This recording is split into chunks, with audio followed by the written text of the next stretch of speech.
Today we're looking at Exodus chapter 20, which is a very famous chapter. How we're going to cover all of this with what we could be doing in one Bible study is very hard because it covers all the Ten Commandments. When I taught this in our church a year ago or year and a half ago, something like that, I took 5 weeks to go through the Ten Commandments. So what you're doing this week is just giving sort of a 30,000 foot overview. And so that's sort of how the lesson is laid out a little bit. And I want to give you some maybe help with that. And then hopefully some of that will encourage your people to look at it a little bit deeper. And, so that's sort of where we're heading with this study this week. Hopefully the weather will participate and we'll be able to be here Sunday. Who knows at this point? So we'll just go with it as if we're going to be here. We're going to have a big crowd. One of the funniest comedy skits of all time to me is Abbott and Costello's "Who's on First." You've probably seen that before. It's a baseball skit. I love baseball, so that's sort of what makes it fun to me. It's who's on first, what's on second, I don't know's on third. It's just a hilarious type thing where these two guys go back and forth at each other. You can check it out on YouTube if you like. If you haven't ever seen that, let me encourage you to do that. It's very funny, but the question is real. Who's on first? Who is on your first base? Who is on my first base? That's what our Ten Commandments are asking. The issue has got to be settled. When it comes to our faith, we have to determine where's our rock, where is our first base, what do we hang everything else on? By nature we are very religious creatures, and all of us will find something or someone that will become our person or thing to worship. Martin Luther 500 years ago said, whatever we make the most of is our God. And that's very, very true. Now, God gave the Israelites 3 kinds of law. Let me give you a little background here. There was ceremonial law, there was civil law, and there was moral law. And so we've got those 3 types right there. Now, when the New Testament tells us that we no longer live under the law, what Paul, who generally is the one who says that, what he's talking about is we don't follow the civil law, the civil laws that God gave Moses back then. That was how they got along with each other. Property disputes between people, how you deal with certain situations, those kind of things. Similar to what our civil law is today. That was one thing. The ceremonial law was all of the sacrificial rules that God gave. And we don't follow those. We don't follow the civil law. But when it comes to the moral law, God's morals don't change. They never have changed. They never will change. So we still are under the moral law. So these 10 commandments are important to us just as they were important to folks back then. They just don't change. On the other 2 parts, if we still followed those under the civil law, you couldn't eat shrimp, you couldn't eat bacon, none of that kind of stuff. You couldn't have tattoos. Some people like tattoos. I don't have any, but a lot of people do.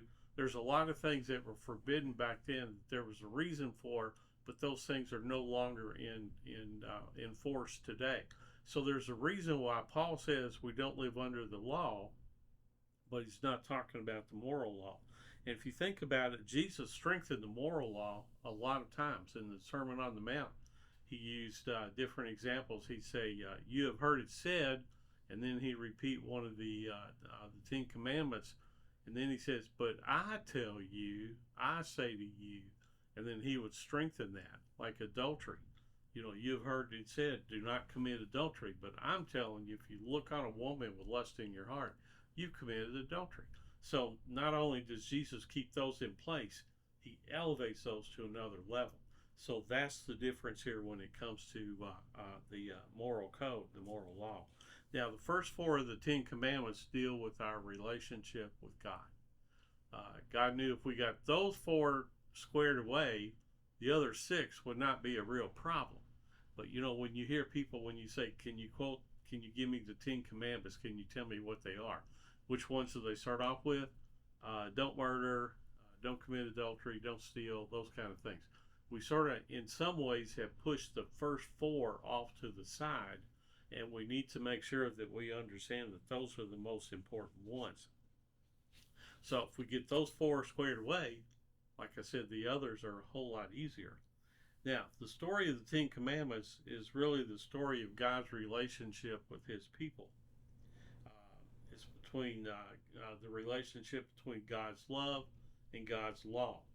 You can tell a lot about someone by the laws and the rules that they set down for their people to follow. Are they for your benefit, or are they set up to crush you? A lot of governments in our world throughout time have set up laws that want to crush the people.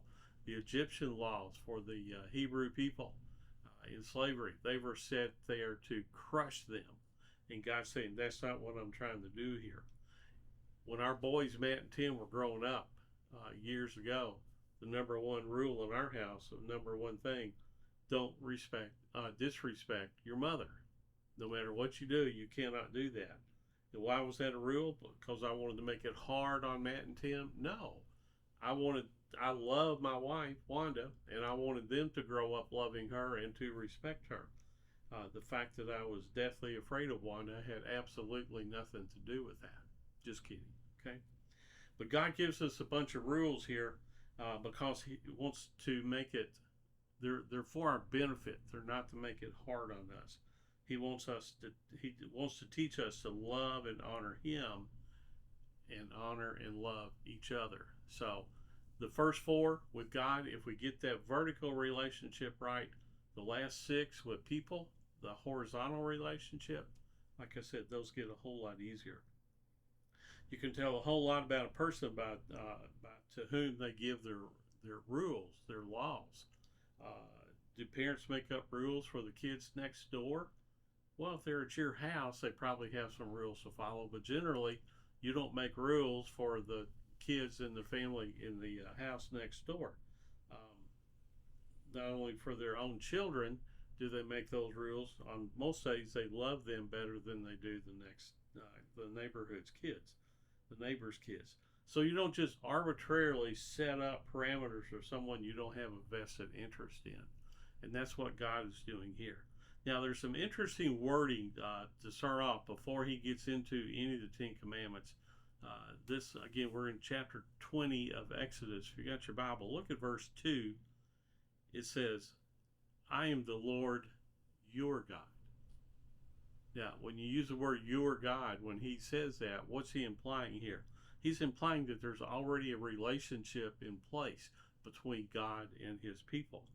Now, he could have said, I am the Lord, the God of the universe, and that would have been true, but that's not who he's talking to here. He wanted to convey to his people that he was their God and that he had a relationship with them.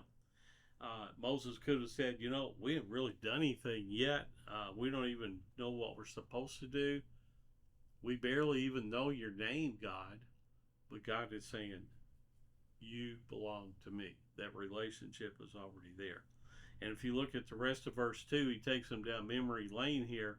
He said, I brought you out of Egypt, out of the land of slavery. So he's reminding the people he was already active in their life before they ever realized who he was. In fact, that goes all the way back to Abraham, and even before. God had already decided that these people were going to be his people, and he had a relationship with them.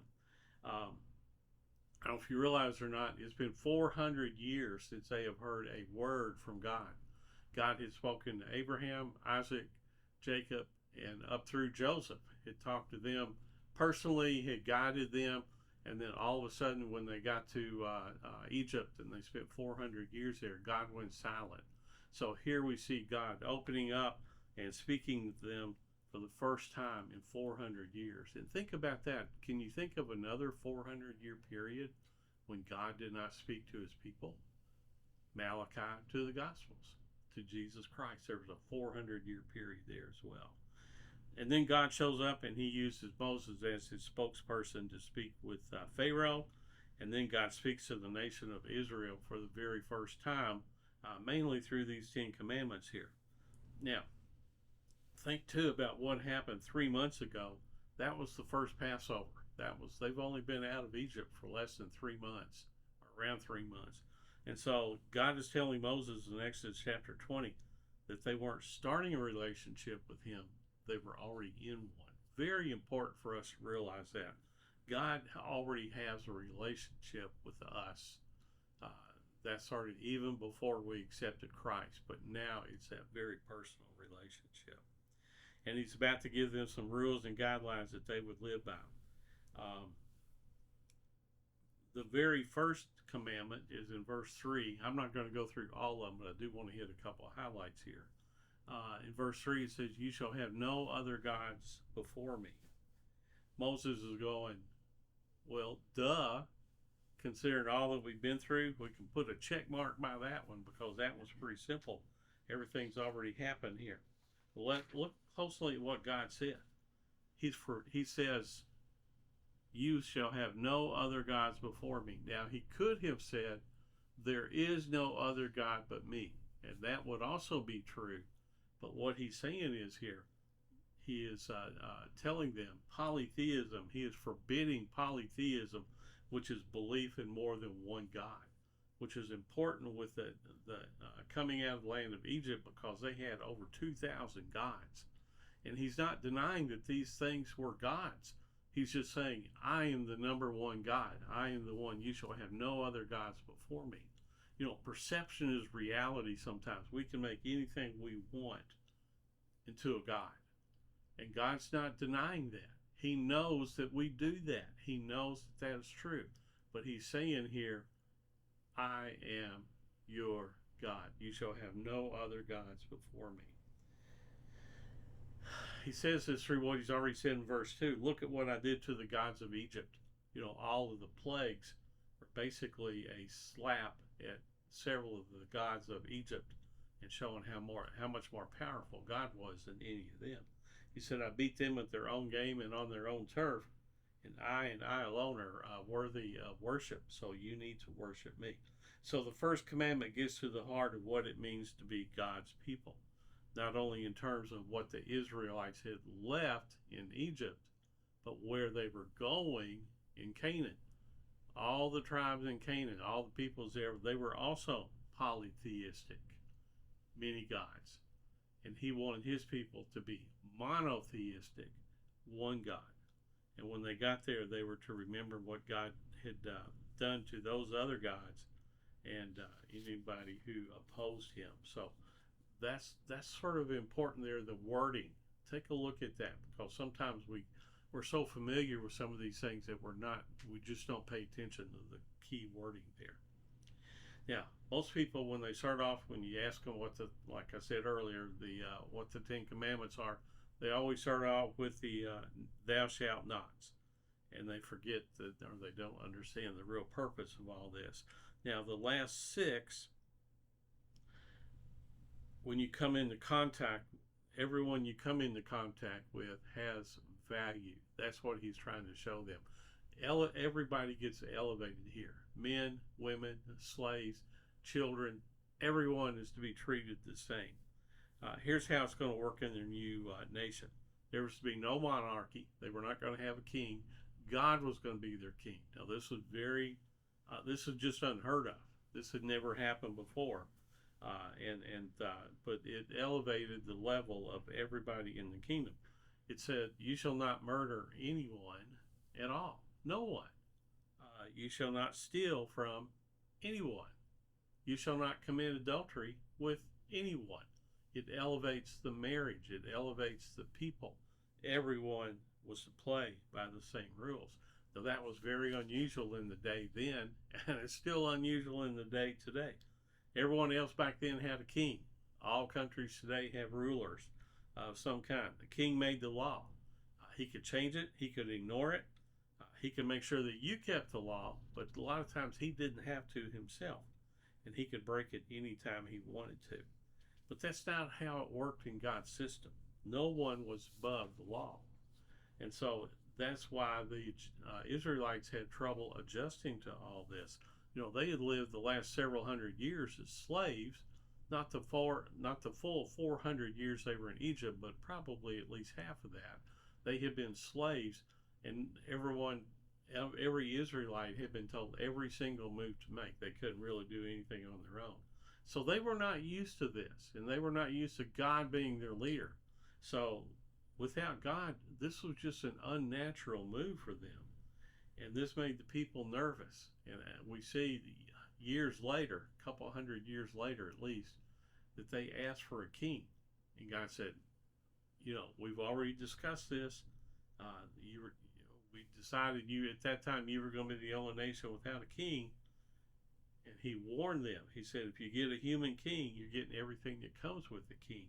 You got trouble, you got corruption, you got deceit, oppression, all the laws and regulations that go along with the government. You've got taxes, you've got conscription of your sons into military service. You have a class system where might generally defines what's right. But they said, no, we still want a king. And so theocracy, another word for what was going on here, where God, God, when he was their leader, that died when Saul became king.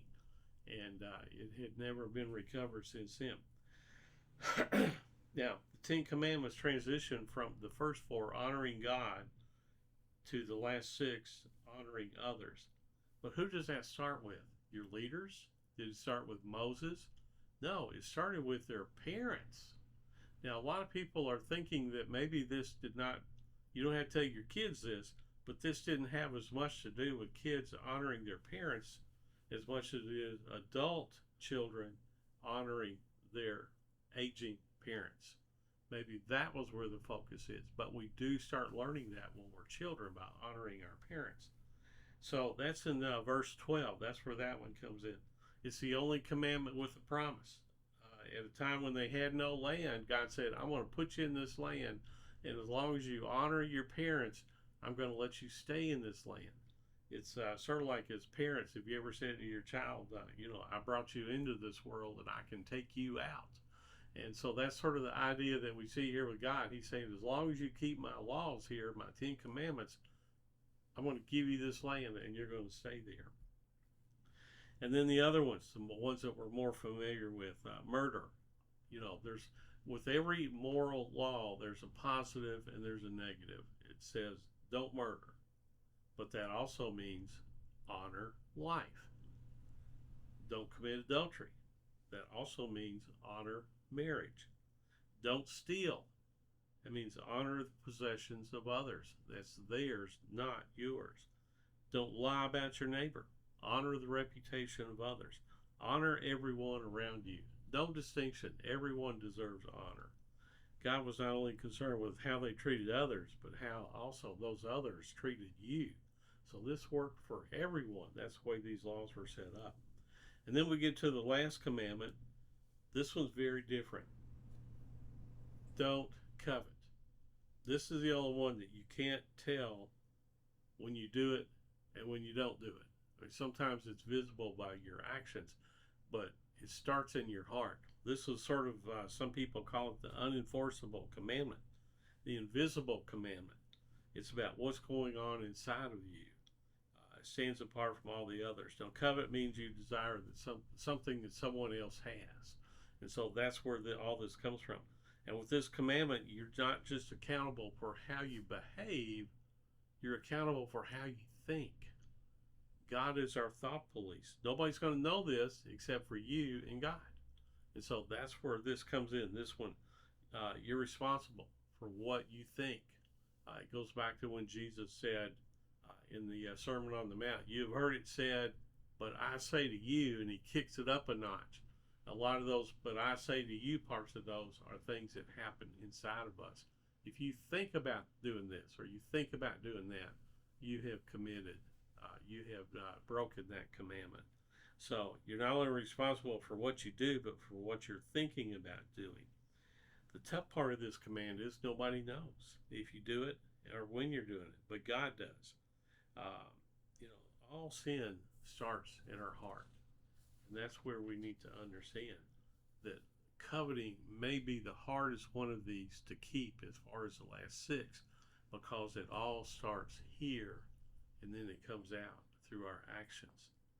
Coveting leads to dishonoring our parents, dishonoring people around us when we decide we want something they have or we don't like them for whatever reason. The whole purpose of the Ten Commandments is for us to guard our heart and guard our minds. Uh, Honor God, honor others. Jesus uses this in the New Testament. He said, love God, love others. That's what the Ten Commandments come down to. Love God, the first four. Love others, the last six. Guard your thoughts, which will make a difference in your actions. Keeping us from sin is keeping us free. Our conscience is clear. God can use us in so many ways. A tough lesson to get all at one time, but it's there and you can do it. Just give the overview and cover some of the highlights, maybe like what we've done here, some others that you come up with, and you'll help your people understand, give them a new perspective, a new appreciation for the Ten Commandments. God bless you. Be praying for you for Sunday.